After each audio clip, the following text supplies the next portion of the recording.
Selamat pagi, salam sejahtera untuk kita semua. Kami dari kelompok 16 ingin mempresentasikan hasil ujian akhir semester untuk mata kuliah data mining. Dataset yang kami miliki yaitu Autism Adult. Kami kelompok 16 yang beranggotakan yang pertama Hernila Tayah, yang kedua Agustin Elvita Loli, yang ketiga Helena Meilan, dan yang keempat Zara Ainun Safira.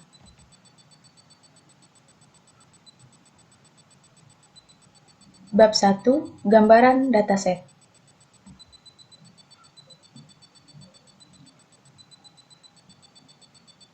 Data mining adalah suatu proses penambangan informasi penting dari suatu data.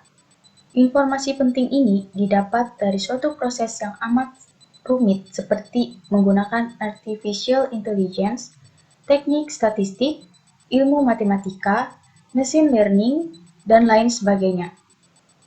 Teknik-teknik rumit tersebut nantinya akan mengidentifikasi dan mengekstraksi informasi yang bermanfaat dari suatu database besar. Autistic Spectrum Disorder atau ASD dianggap sebagai gangguan perkembangan otak yang membatasi komunikasi tertentu dan perilaku sosial. Tidak hanya pada anak-anak, orang dewasa pun juga mengidap penyakit ASD ini. Oleh karena itu, diagnosis pada orang dewasa terkait penderita ASD sangat diperlukan.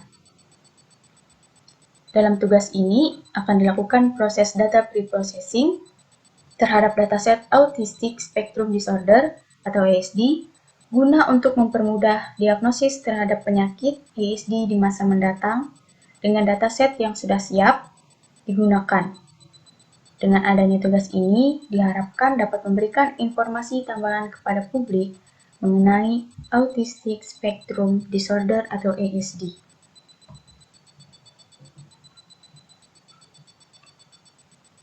Bab 2, Proses Screening.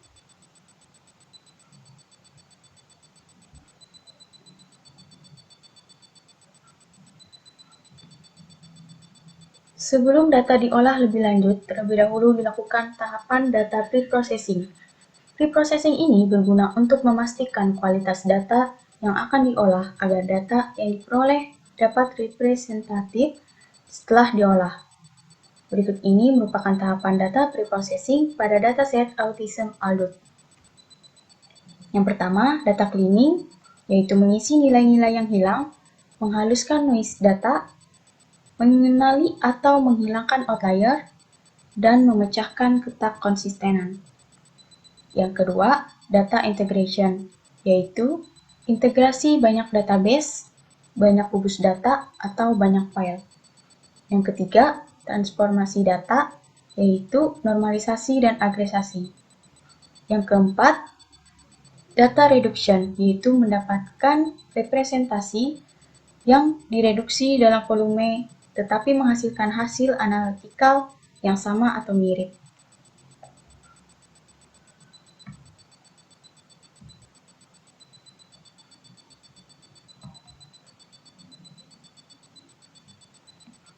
Data cleaning.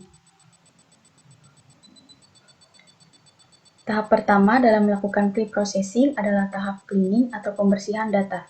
Pada dataset Autism Adult, berikut dideteksi ada 3 hal yang harus dibersihkan. Di antaranya adalah yang pertama, mengisi missing value. Pada dataset Autism Adult, ini terdapat beberapa data yang memiliki missing value atau data yang tidak lengkap. Data yang dideteksi memiliki missing value adalah age, ethnicity, dan relation. Dapat kita lihat pada gambar di bawah, yaitu deteksi missing value pada atribut age. Kemudian gambar selanjutnya ini yaitu deteksi missing value pada atribut ethnicity. Selanjutnya dapat kita lihat gambar di PPT ini bahwa deteksi missing value pada atribut relation.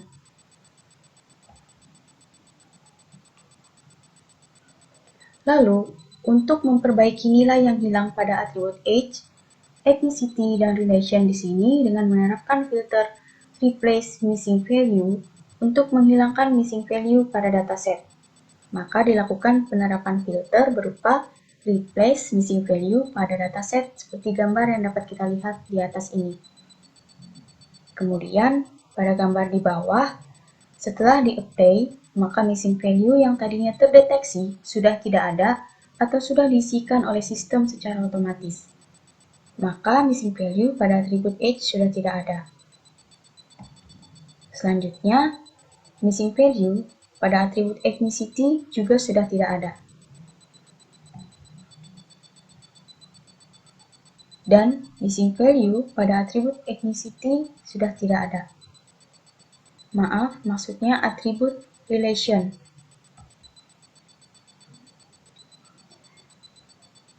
Yang kedua, deteksi adanya outlier pada dataset.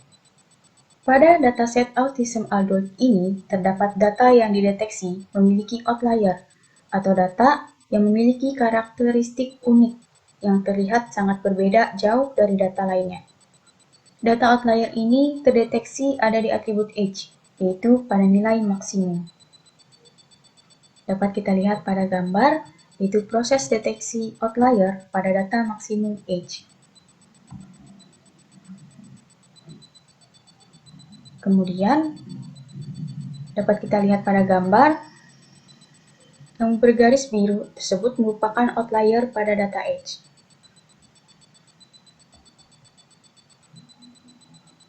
Untuk melakukan perbaikan pada data outlier tersebut, kita akan melihat range ada pada data age.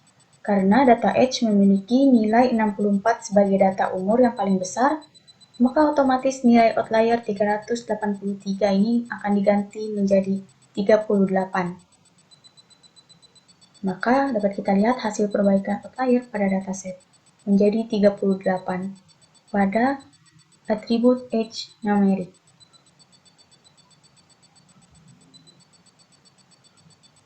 Kemudian hasil perbaikan outlier pada dataset yaitu seperti gambar yang terlihat. Maka hasil akhirnya seperti ini. Selanjutnya yaitu deteksi adanya noise value pada dataset. Pada dataset autism adult ini, terdapat data yang dideteksi memiliki noise value atau data yang memiliki nilai error pada dataset. Noise value ini terdeteksi ada di atribut age. Dapat kita lihat seperti di gambar bahwa deteksi adanya noise value terdapat pada dataset yang ada di gambar ini.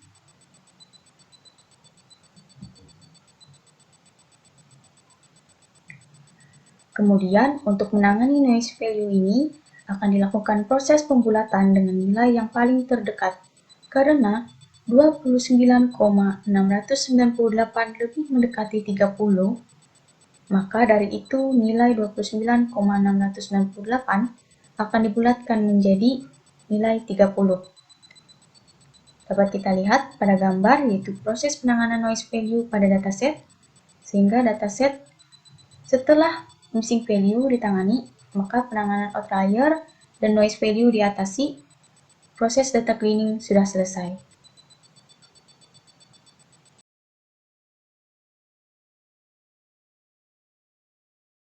Nah, selanjutnya saya akan membahas data integration. Pada data integration ini melakukan proses penanganan redundansi data, di mana redundansi data itu merupakan duplikat atau penyimpanan data yang secara berulang dalam beberapa file. Sehingga data yang sama disimpan di dalam lebih dari satu lokasi. Nah, ini merupakan data integration. Ada dataset sebelum proses penanganan redundansi data dan dataset setelah proses penanganan redundansi data.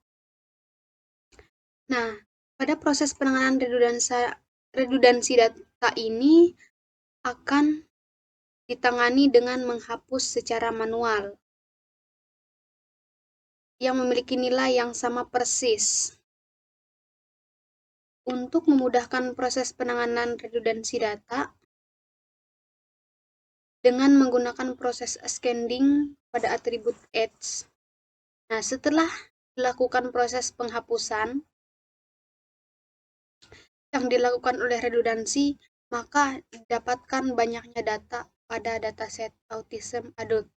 Ini yang awalnya 704 menjadi 671. Nah, berikutnya merupakan data transformasi. Data transformasi merupakan proses normalisasi atau agregasi dataset yang diaplikasikan pada data numerik. Nah, berikut merupakan data atribut edge sebelum melakukan discretization. Nah, untuk melakukan tahap ini dibantu dengan aplikasi WK menggunakan filter discretize yang konfigurasi digunakan seperti pada gambar di bawah ini. Nah, seperti ini. Atribut index adalah nomor urut atribut edge pada dataset. Nah, bin rank precision adalah presesi untuk label batas bin. Nah, bin merupakan jumlah bin yang diinginkan. Kemudian mengklik OK dan klik apply untuk menerapkan filter ini.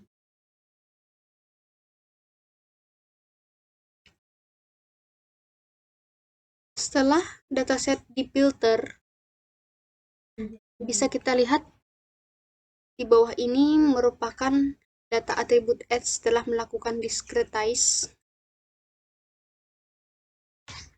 Bisa kita lihat tipe edge berubah menjadi numerik.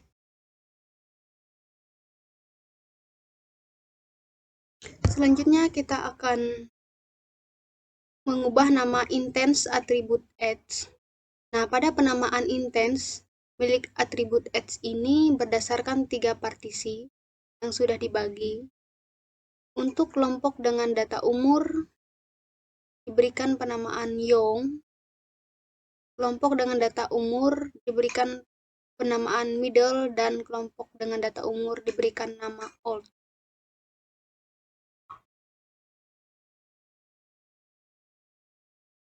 Nah, berikut ini merupakan pengubahan nama intense atribute edge, di mana berikut hasil ini merupakan hasil proses akhir diskretasi pada atribut edge setelah mengubah nama intense-nya menjadi young, middle, dan old. Berikut ini merupakan data reduction. Nah, di data reduction ini kita mengurangi volume data, namun tetap menjaga keutuhannya.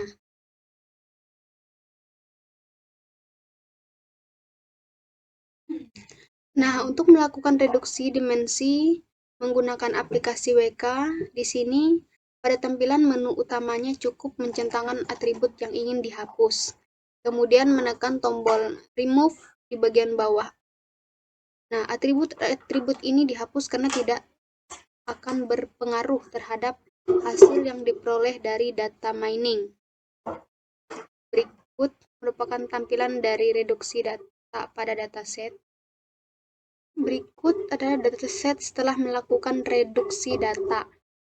Nah, beberapa atribut dihapus yang awalnya memiliki 21 atribut direduksi menjadi 16 atribut. Pada pembahasan kali ini kita akan masuk pada bab yang ketiga, yaitu proses clustering. Proses clustering di sini terbagi menjadi 4. Yang pertama adalah alasan pada metode yang dipilih. Yang kedua adalah pembagian data, training, dan data test. Yang ketiga adalah parameter clustering, dan yang keempat adalah hasil clustering. Alasan pada metode yang dipilih. Pada metode yang dipilih ini ada beberapa alasan yang membuat kami dapat memilih metode ini. Metode clustering yang kami gunakan adalah algoritma Kamians, karena Kamians termasuk ke dalam partition method. Kamians juga merupakan algoritma yang sangat banyak dipergunakan karena efektif dan efisien. Kamians sangat mudah dipelajari dan dari segi waktu proses komputasinya relatif singkat. Alasan terakhir, kenapa kami memilih metode K-means, karena K-means memiliki ketelitian yang cukup tinggi terhadap ukuran objek. Pembagian data training dan data test. Clustering adalah jenis algoritma unsupervised learning yang mempelajari pola dari data yang tidak ditandai. Ini digunakan untuk mengelompokkan titik data yang memiliki karakteristik yang sama dengan klaster. Idealnya, titik-titik data dalam klaster yang sama harus menunjukkan sifat yang serupa, dan titik-titik dalam klaster yang berbeda harus seberbeda mungkin. Dalam clustering tidak ada pembagian data training dan data test, karena clustering menangani data yang tidak berlabel, sehingga tidak dapat melatih data tersebut. Pelatihan sendiri adalah konsep dari machine learning dan pemisahan data training atau data test yang digunakan untuk menghindari overfitting. Dengan tidak adanya label, maka tidak ada overfit. Parameter clustering. Pada melakukan proses clustering ada beberapa parameter yang digunakan. Yang pertama adalah display std depth yang merupakan parameter, di mana parameter ini diset menjadi true, yang mana dia akan menampilkan standar penyimpangan, atribut numerik, dan jumlah atribut nominal pada hasil clustering. Yang kedua adalah distance function yang merupakan parameter di mana fungsi jarak yang digunakan untuk perbandingan instansi di sini dengan Euclidean distance yang dipilih karena fungsi ini menghitung centroid sebagai mean. Selanjutnya adalah parameter do not check capabilities, merupakan parameter di mana parameter ini diset menjadi false, karena jika diset menjadi true, kemampuan clusterer tidak diperiksa sebelum clusterer dibangun. Parameter selanjutnya yang digunakan adalah don't replace missing values, merupakan parameter di mana parameter ini diset secara default karena data yang digunakan sudah melalui tahap preprocessing, sehingga tidak masalah jika diset true atau false karena tidak ada value yang missing. Parameter selanjutnya adalah pass distance calc, merupakan parameter yang men-set atau diset menjadi false, karena jika diset menjadi true akan menekan perhitungan dan hasil dari jumlah kesalahan kuadrat atau jumlah jarak atau sum of squared errors atau sum of distance dalam cluster. Selanjutnya adalah initialization method yang merupakan metode inisialisasi yang digunakan adalah random. Selanjutnya parameter yang digunakan di sini adalah parameter clustering, yaitu max iteration yang merupakan jumlah maksimum iterasi ini diatur menjadi 20 iterasi yang akan dieksekusi. Selanjutnya parameter clustering yang digunakan adalah num cluster. Pada gambar berikut ini merupakan elbow methods yang merupakan jumlah cluster ini diatur menjadi 3. Ini didapatkan dari hasil pencarian K menggunakan elbow method dengan bahasa Python.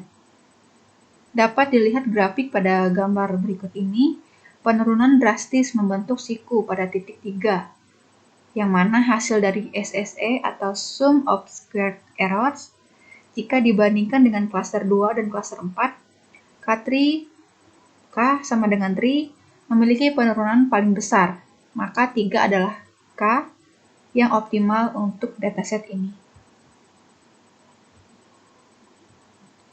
Selanjutnya adalah parameter present intense order yang merupakan parameter di mana parameter ini diset menjadi true karena algoritma untuk pemilihan acak awal cluster centroid mengubah urutan instansi dalam data pelatihan.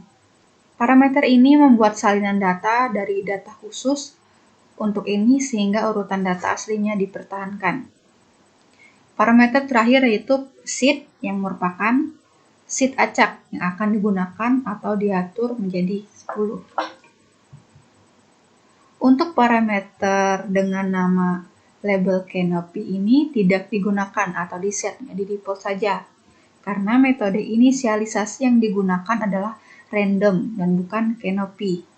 Sehingga setelah dilakukan percobaan untuk mengatur beberapa parameter tersebut tidak mempengaruhi hasil dari clustering.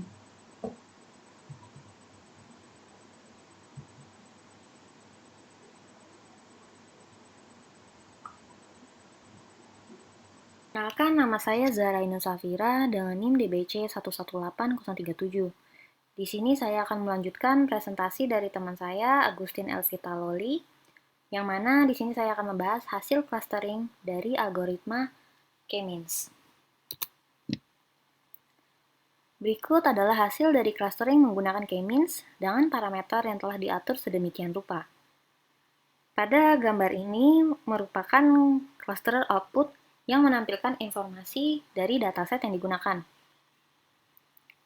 Informasi yang diberikan di sini berupa parameter yang telah diatur, jumlah instances, atribut apa saja yang digunakan. Output ini menggunakan test mode yang ada dalam opsi WK.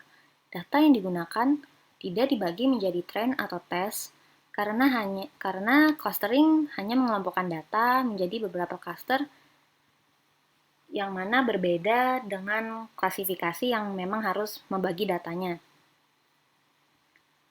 Model K-means pun dibuat. Sebelumnya pada pengaturan parameter diberikan maksimal iterasinya 20. Pada output ini dieksekusi iterasinya sebanyak 7 kali.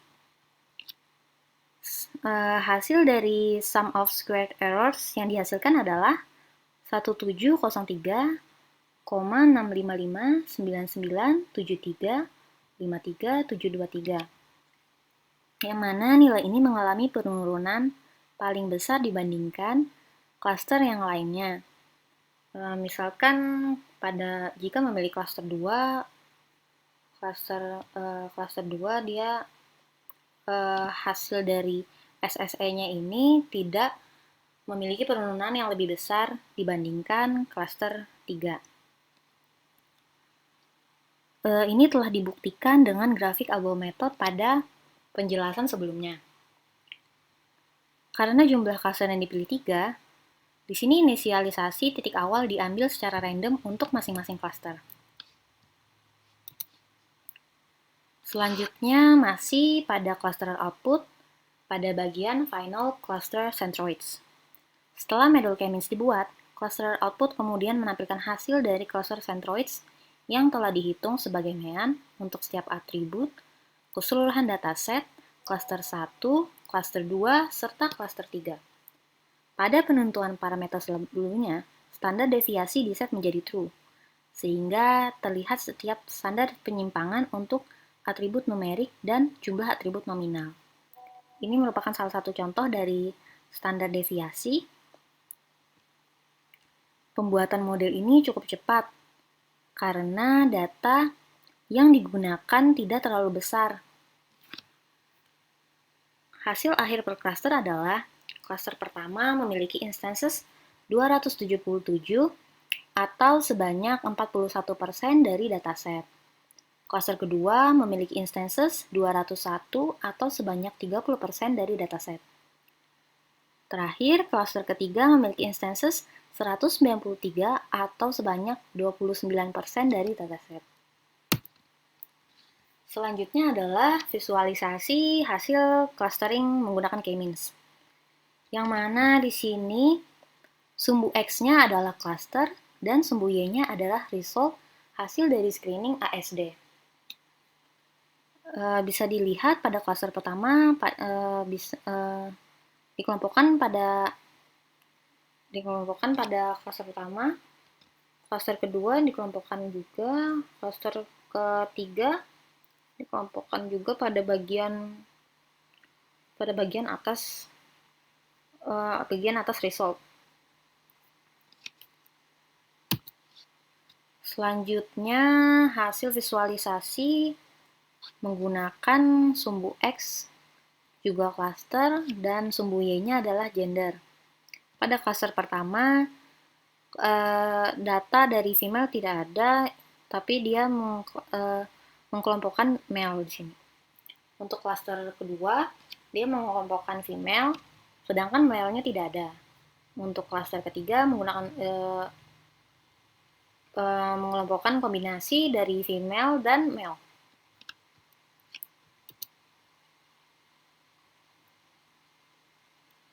Selanjutnya, kesimpulan. Dari tugas yang dilakukan di sini dapat ditarik beberapa kesimpulan. Yang pertama adalah dari proses pre-processing yang sudah dilakukan sebelumnya, maka dapat disimpulkan bahwa sebelum dataset apapun yang ingin diolah lebih lanjut, terlebih dahulu melakukan data pre-processing yang berguna untuk memastikan kualitas data yang akan diolah agar data yang diperoleh dapat representatif. Yang kedua, pada data pre-processing terdapat 4 tahap yang dilakukan. Di antaranya adalah yang pertama data cleaning, yaitu proses pembersihan data untuk mengatasi missing value dan mendeteksi serta menangani outlier dan noise value. Yang kedua, data integration, proses penanganan data redundansi atau data yang berulang pada dataset. Yang ketiga, data transformation, yaitu mengubah suatu data agar diperoleh data yang lebih berkualitas. Dan terakhir ada data reduction, yaitu proses atau langkah untuk mereduksi dimensi, atribut, ataupun jumlah data. Kesimpulan yang terakhir, pada tahap clustering, metode yang digunakan adalah algoritma K-means, karena K-means termasuk ke dalam partition method. Sehingga sangat mudah dipelajari dan dari segi waktu, proses komputasinya relatif lebih singkat daripada algoritma yang lainnya. Untuk menentukan K yang optimal sendiri, di sini menggunakan ALBO method dengan bahasa pemrograman Python. Berikut hasil presentasi dari kami kelompok 16. Mohon maaf jika ada salah kata. Terima kasih atas waktunya.